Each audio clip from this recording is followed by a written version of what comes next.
कैसे हो आप लोग। आशा करता हूं कि आप बहुत अच्छे होंगे। दोस्तों अभी हाल ही फिलहाल MSETCL की तरफ से रिक्रूटमेंट जारी किया गया है और बेसिकली ये रिक्रूटमेंट गवर्नमेंट ऑफ महाराष्ट्र की तरफ से जारी किया गया है। तो बेसिकली वैसे कैंडिडेट जो बीटेक कर रखे हैं और बीटेक से अपना ग्रेजुएशन कंप्लीट किए हैं वो इसे अप्लाई कर सकते हैं। हालांकि गवर्नमेंट ऑफ महाराष्ट्र की तरफ से कम ही वैकेंसी आती है और लेकिन जब से ये चुनाव ख़त्म हुआ है, नई सरकार बनी है, तो बहुत सारी कंपनियां मार्केट में आ रही है। बहुत सारी कंपनियां इंजीनियर्स को हायर कर रहा है, बहुत सारी कंपनियां एम्प्लॉयज़ को हायर कर रहा है। तो कहीं ना कहीं एक अच्छी अपॉर्चुनिटी आपके सामने दिख रही है कि आप एक अच्छे जगह सेटल हो जाए।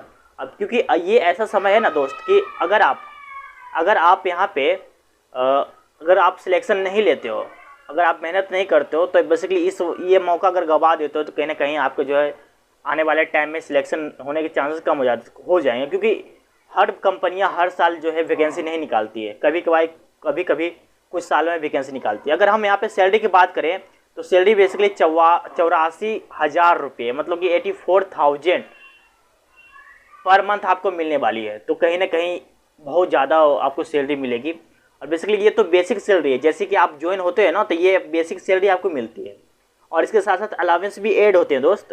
तो कहीं ना कहीं सैलरी अच्छी खासी बढ़ जाती है अगर आप यहाँ पे, क्योंकि ये गवर्नमेंट ऑफ महाराष्ट्र की तरफ से रिक्रूटमेंट जारी किया जा रहा है, तो पोस्ट भी अच्छी होगी और बेसिकली ये तो गवर्नमेंट की तरफ से सैलरी मिल रही है।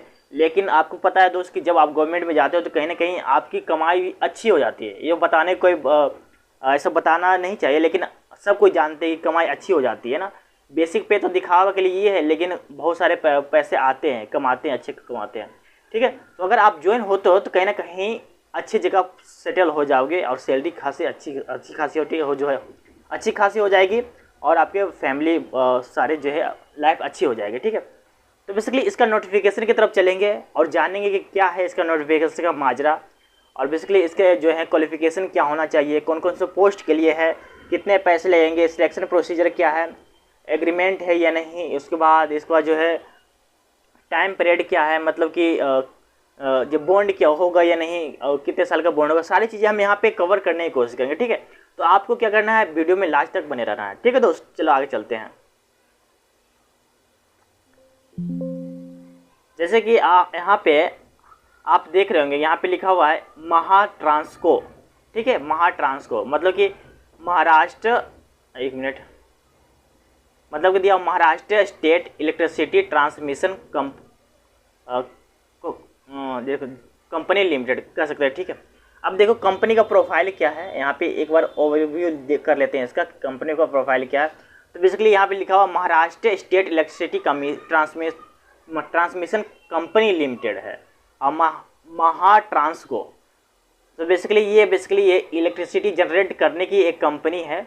तो बेसिकली जहाँ पे इलेक्ट्रिसिटी जनरेट किया जाता है और ये एक अच्छी महाराष्ट्र की फेमस कंपनी है और महाराष्ट्र गवर्नमेंट और महाराष्ट्र की तरफ से इसे होल्ड किया जाता है और इस उन्हीं की तरह ही परफॉर्म किया जाता है। ठीक है, तो बेसिकली इसमें कुछ इंजीनियर्स की रिक्वायरमेंट है और जिन्होंने अभी रिक्वायरमेंट रिलीज करा है। अगर हम यहाँ पे नंबर ऑफ सीट की बात करें तो बेसिकली नंबर ऑफ सीट जो है यहाँ पे 419 नंबर ऑफ सीट होगी। तो डिफरेंट कैटेगरी से बिलोंग करने वाले डिफरेंट यहाँ पे उनके लिए सीट रिजर्व कर दिया गया। तो यहाँ पे टोटल नंबर ऑफ सीट वो जो है 419 है। अगर यहाँ पे ये बेसिकली असिस्टेंट इंजीनियर के लिए, ट्रांसमिशन में असिस्टेंट इंजीनियर के लिए, अगर हम असिस्टेंट इंजीनियर टेली कम्युनिकेशन की बात करें तो बेसिकली इसमें नंबर ऑफ सीट जो है 9 है।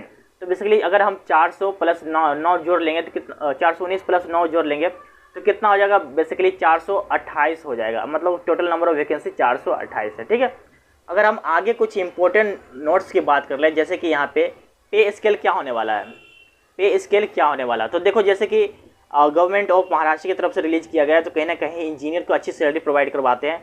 तो यहाँ पे देखो the present approximate monthly gross emoluments shall be 84,407 rupees, मतलब 84,407 रुपये आपको जो है मंथली प्रोवाइड करवाया जाएगा। ठीक है, अगर हम पोस्ट की बात करें और क्वालिफिकेशन की बात करें तो क्या होने वाला है, दो पोस्ट पे यहाँ पे वैकेंसी निकली है। पहला तो है असिस्टेंट इंजीनियर के ट्रांसमिशन के लिए और दूसरा है असिस्टेंट इंजीनियर के पद पे जो है टेली कम्युनिकेशन के लिए।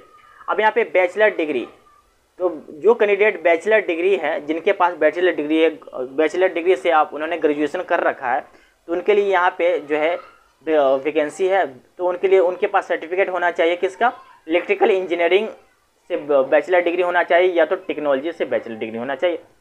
अब देखो असिस्टेंट इंजीनियर टेलीकम्युनिकेशन के लिए क्या होना चाहिए, बैचलर डिग्री इन इंजीनियरिंग में बैचलर डिग्री होना चाहिए, या फिर इलेक्ट्रॉनिक्स एंड टेलीकम्युनिकेशन का आपके पास सर्टिफिकेट होना चाहिए, या तो बैचलर टेक्नोलॉजी इन इलेक्ट्रॉनिक्स या टेलीकम्युनिकेशन का यहाँ पे आपका सर्टिफिकेट होना चाहिए। ठीक है, अभी देखो आपके पास जो सर्टिफिकेट है ना, वो बेसिकली ऑथराइज किसी गवर्नमेंट कॉलेज या किसी प्राइवेट कॉलेज से होना चाहिए जो इंडिया में है। अगर इंडिया से बाहर है तो बेसिकली आप अप्लाई कर सकते हो, लेकिन बेसिकली उसका ज़्यादा मायने इंपॉर्टेंट दिया जाएगा जो बेसिकली इंडिया में इस्टेब्लिश है। ठीक है, अगर हम एज लिमिट की बात करें कि कौन से लोग अप्लाई कर सकते, कितने एज लिमिट के लोग अप्लाई कर सकते हैं, तो यहाँ पे देखो जैसे कि लिखा हुआ है 38 ईयर्स, मतलब वैसे कैंडिडेट बेसिकली यहाँ पे ओपन, मतलब कि ओपन कैंडिडेट, मतलब कि जो कैंडिडेट ओबीसी और अनरिजर्व और बेसिकली डिफरेंट कैटेगरी से बिलोंग करते हैं, उनके लिए 38 है, उनके लिए 38 साल है। और वैसे कैंडिडेट जो SC ST से बिलोंग करते हैं, ठीक है, वैसे कैंडिडेट जो SC ST से बिलोंग करते हैं, जैसे कि रिजर्व कैटेगरी के कैंडिडेट जो है ना, उनके लिए 5 साल रिलैक्सेशन दे दिया गया है ज़्यादा, तो 43 साल तक आप इसे अप्लाई कर सकते हो। ठीक है, अगर आप दिव्यांग हो, है ना, अगर आप दिव्यांग हो तो कहीं ना कहीं जो है आपके लिए 2 साल और बढ़ा दिया गया है, यहाँ पे 2 साल बढ़ा कर टोटल 45 साल कर दिया गया है। यहाँ पे 45 साल तक जो है अगर आप हैं तो 45 साल की एज तक आप इसे अप्लाई कर सकते हो। अगर आप रिजर्वेशन की बात करो तो बेसिकली डिफरेंट के लिए डिफरेंट रिजर्वेशन रखा गया है। जैसे कि अगर आप बेसिकली सबसे पहले मैं आपको बता दूं, यहाँ लिखा हो the candidate applying for the post should be domicile of Maharashtra state. तो एक यहाँ पे थोड़ा दुख की बात है कि ये बेसिकली महाराष्ट्र स्टेट में जितने भी कैंडिडेट हैं जहाँ महाराष्ट्र से बिलोंग करते हैं उनके लिए ही ये वैकेंसी रिलीज़ किया गया है, समझ गए। जो कैंडिडेट महाराष्ट्र से बिलोंग करते हैं वही कैंडिडेट इससे अप्लाई कर सकते हैं उनके, क्योंकि वहाँ यहाँ पे महाराष्ट्र का डोमिसाइल मांगा गया है। तो आपको जो है अगर महाराष्ट्र से है तभी आप इससे अप्लाई कर सकते हो, क्योंकि आप महाराष्ट्र का डोमिसाइल सर्टिफिकेट यहाँ पे देना पड़ेगा, तभी आप अप्लाई कर सकते हो। यदि आप यहाँ पे किसी खास कैटेगरी रिजर्वेशन के लिए अप्लाई करना चाह रहे हो, क्लेम करना चाह रहे हो, तो बेसिकली आपको उससे रिलेटेड सर्टिफिकेट यहाँ पे अपलोड करना पड़ेगा। जैसे कि कास्ट सर्टिफिकेट आप अपलोड कर सकते हो। तो अगर आप महाराष्ट्र से बिलोंग करते हो तो आप महाराष्ट्र का सर्टिफिकेट यहाँ पे डोमिसाइल का सर्टिफिकेट जो यहाँ पे डालना पड़ेगा, तभी आप इसे अप्लाई कर सकते हो। ठीक है, अगर हम इसके इम्पोर्टेंट पार्ट की बात कर ले, इम्पोर्टेंट नोट्स की बात कर ले, तो इसमें इम्पोर्टेंट नोट जैसे कि अब इसका सिलेक्शन का प्रोसीजर क्या होने वाला है ये भी हम देख लेते हैं। कि यहाँ पे लिखा हुआ the selection process shall comprise of written test, online test only. तो एक गुड न्यूज है कि इसमें इंटरव्यू, पर्सनल इंटरव्यू नहीं होने वाला है। ठीक है, तो पर्सनल इंटरव्यू नहीं होने वाला, तो बेसिकली इसका रिटन टेस्ट के अकॉर्डिंग ही जो आपको सिलेक्शन हो जाएगा। उसके बाद आप डॉक्यूमेंट्स वेरिफिकेशन होगा, मेडिकल टेस्ट हो जाएगा, ठीक है, तो आपका सिलेक्शन हो जाएगा। तो ये सारी चीज़ें यहाँ पे दिया गया है। अब बात कर लें कि इसका पैटर्न क्या होगा, ठीक है, सिलेबस का पैटर्न क्या होगा, क्वेश्चन का पैटर्न क्या होगा, वो भी यहाँ पे लिखा गया है। The written test online test will be objective type and test structure shall be असंडर।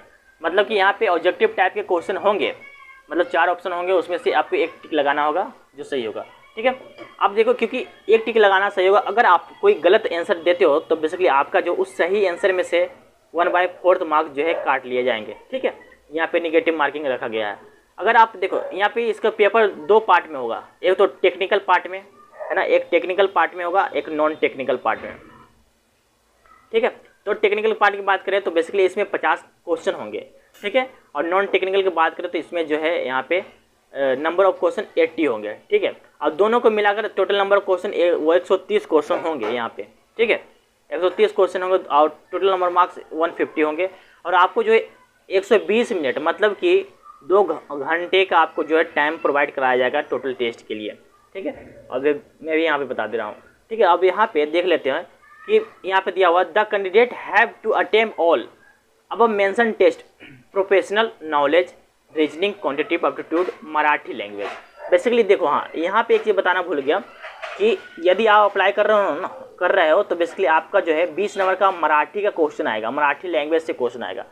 तो ये वही बच्चे फिल कर सकते हैं जो महाराष्ट्र से बिलोंग करते हैं। यदि आप 20 नंबर से पीछे होते हो तो कहीं ना कहीं आपकी जो है मेरिट लिस्ट से नाम काफ़ी पीछे चला जाता है, ठीक है। तो वही कैंडिडेट अप्लाई कर सकते हो जो महाराष्ट्र से बिलोंग करते हो। क्योंकि यहाँ पे मराठी का क्वेश्चन भी आएगा, तो ये सारे क्वेश्चन जो है आपको ये सारे जो टेस्ट जो है दोनों पार्ट का टेस्ट आपको देना कंपलसरी होता है यहाँ पे, ठीक है। अगर नहीं देते हो तो कहीं ना कहीं मेरिट लिस्ट से बाहर हो जाते हो। अब यहाँ पे दिया गया है कि वाइल ड्राइंग सिलेक्ट लिस्ट, जब कंपनी सिलेक्शन लिस्ट बनाती है, सिलेक्टेड लिस्ट बनाती है, मेरिट लिस्ट जारी करती है, तो ये 150 एग्ज़ाम हुआ है उसे 100 मार्क्स में कन्वर्ट करता है और 100 मार्क्स के अकॉर्डिंग ही यहाँ पे मेरिट लिस्ट जारी करता है, ठीक है। और बेसिकली देखो यहाँ पे लिखा हुआ है कि जो बच्चे जनरल कैटेगरी से या ओबीसी से बिलोंग करते हो ना, उनके लिए जो है कट ऑफ जो है 30 मार्क्स रखा गया है। 30 मार्क्स के ऊपर लाते हो तो कट ऑफ आपको जो जारी मिलता है। अगर स्पेशल कैटेगरी से बिलोंग करते हो तो आपके लिए जो यहाँ पे 20 मार्क्स रखा गया है। अगर 20 मार्क्स से ऊपर लाते हो तो आप सिलेक्ट हो जाओगे, ठीक है। और यहाँ पे कुछ इंपॉर्टेंट दिया गया है।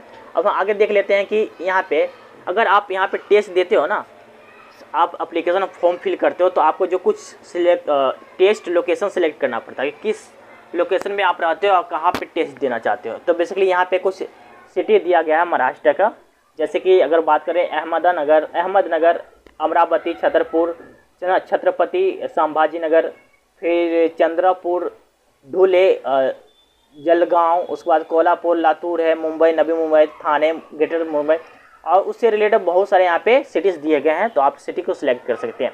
अब बेसिकली ये इंपॉर्टेंट है दोस्त कि आप जब सिटी सिलेक्ट करते हो ना तो 3 सिटी आपको सिलेक्ट करना पड़ेगा। अब ऐसा क्यों है, क्योंकि यदि आप एक सिटी सिलेक्ट करते हो ना तो कहीं ना कहीं अगर उस सिटी में सीट फुल हो जाता है तो आपको जो है एग्ज़ाम देने के चांसेस कम हो जाते हैं। अगर आप 3 सिटी सेलेक्ट करते हो तो अगर एक सिटी का जो है सीट फुल हो जाता है तो आपको जो है दूसरे सिटी में ट्रांसफ़र कर दिया जाता है। यदि दूसरे सिटी में सारे एग्जामिनेशन में सीट फुल हो जाता है तो आपको जो तीसरे सिटी में ट्रांसफ़र कर दिया जाता है, ठीक है। वही सारी चीज़ें यहाँ पे दिया गया है। अब कुछ चीज़ें यहाँ पे देख लेते हैं कि एप्लीकेशन फ़ी क्या होने वाला है यहाँ पे। अगर हम एप्लीकेशन फ़ी बात करें तो असिस्टेंट इंजीनियर के लिए और असिस्टेंट इंजीनियर इन टेलीकम्युनिकेशन के लिए अगर आप ओपन कैटेगरी से बिलोंग करते हो तो बेसिकली आपको 700 रुपया रजिस्ट्रेशन फ़ी के तौर पर देना पड़ेगा। यदि आप रिजर्व कास्ट से बिलोंग करते हो, किसी कैटेगरी से बिलोंग करते हो तो बेसिकली आपको जो है 350 रुपये पेमेंट करना पड़ेगा। यदि आप दिव्यांग हो, है ना, तो बेसिकली आपको जो है यहाँ पे कोई भी फ़ी पेमेंट नहीं करना पड़ेगा, ठीक है। यदि आप बैकवर्ड क्लास से भी आते हो ना तो आपको जो यहाँ पे 700 रुपया पेमेंट करना पड़ेगा और ये पेमेंट जो किसी भी ऑनलाइन पेमेंट के माध्यम से पेमेंट कर सकते हो, ठीक है।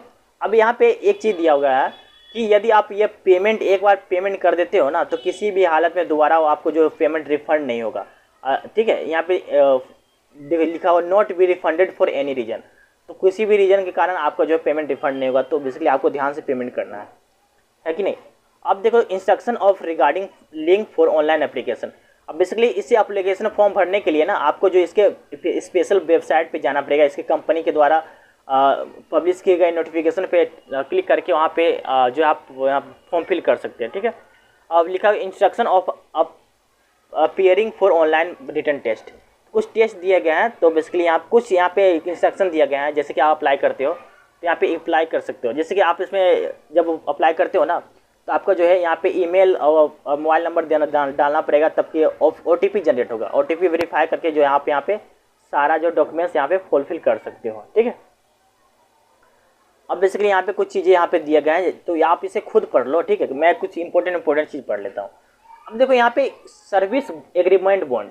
अब सर्विस एग्रीमेंट बॉन्ड क्या है, बेसिकली यहाँ पे जब आप इसमें अप्लाई कर लेते हो, सिलेक्शन लेते हो, तो बेसिकली इसमें आपको जो है 5 लाख का सर्विस बॉन्ड यहाँ पे कराया जाता है, मतलब सर्विस एग्रीमेंट बॉन्ड साइन करवाया जाता है। और ये जो एग्रीमेंट होता है 5 साल के लिए होता है, मतलब कि अगर आप इसमें ज्वाइन होते हो ना तो 5 साल के बाद ही इसमें रिप्लेस हो सकते हो। मतलब कि अगर आप 5 साल के अंदर आप इस कंपनी से बाहर होगे तो आपको जो पहले 5 लाख रुपया पेमेंट करना पड़ेगा, उसके बाद जो है आप यहाँ से बाहर जा सकते हो, ठीक है। अब बेसिकली अगर रिटर्न टेस्ट की बात करें तो रिटर्न टेस्ट का टाइम जो है आप अगस्त से सितंबर 2024 में होने वाला है। तो बेसिकली अगर आप यहाँ पे जून में अप्लाई कर रहे हो तो जुलाई अगस्त 1 महीना आपके पास टाइम है, तो वहाँ से अप्लाई कर सकते हो। अब देखो यहाँ पे लिखा हुआ candidate must be domicile of Maharashtra, तो यदि आप महाराष्ट्र के रहने वाले हो तभी आप इसे अप्लाई कर सकते हो, ठीक है। अब बेसिकली अब कोई खास नहीं है दोस्त, कुछ यहाँ पे एक चीज़ दिया गया है, जैसे कि कुछ गाइडलाइंस है, जैसे कि आप अगर फ़ोटो यहाँ पे अप्लाई करना चाहते हो तो कैसे अप्लाई, यहाँ पे उसका डायमेंशन क्या होगा, या तो थंब आप यहाँ पे डालना चाह रहे हो तो थंब का डायमेंशन क्या होगा, सारी चीज़ें यहाँ पे डालना पड़ेगा, ठीक है। और वे इतना ही है और कुछ खास नहीं है इस नोटिफिकेशन में, ठीक है। और कुछ चीज़ें यहाँ पे देख लेना, ठीक है। आई होप दोस्तों आपको ये नोटिफिकेशन काफ़ी अच्छा लगा होगा, और ये आपके लिए एक अच्छी अपॉर्चुनिटी निकल कर आई है, ठीक है। क्योंकि आप अगर गवर्नमेंट ऑफ महाराष्ट्र से बिलोंग कर, आप महाराष्ट्र से बिलोंग करते हो तो कहीं ना कहीं आपके लिए स्पेशल यहाँ पे सीट दिया गया है। क्योंकि अगर आप गवर्नमेंट ऑफ इंडिया के तहत अप्लाई करते हो तो इंडिया के बहुत सारे स्टूडेंट इसमें अप्लाई कर सकता था, लेकिन ये गवर्नमेंट ऑफ महाराष्ट्र के अंदर जो महाराष्ट्र के बिलोंग करते हो वही अप्लाई कर सकते हो, तो कहीं ना कहीं बहुत सारे बच्चे अप्लाई नहीं कर सकते, तो आपके लिए सीट कह सकते हैं एक तरह से रिजर्व हो गया है। ये अच्छी अपॉर्चुनिटी है, आप इसे अप्लाई कर सकते हो, ठीक है दोस्त। अगर आपने मेरे चैनल को सब्सक्राइब नहीं किया तो ज़रूर सब्सक्राइब करें। तब तक के लिए खुश रहे, स्वस्थ रहे। जय हिंद, जय भारत।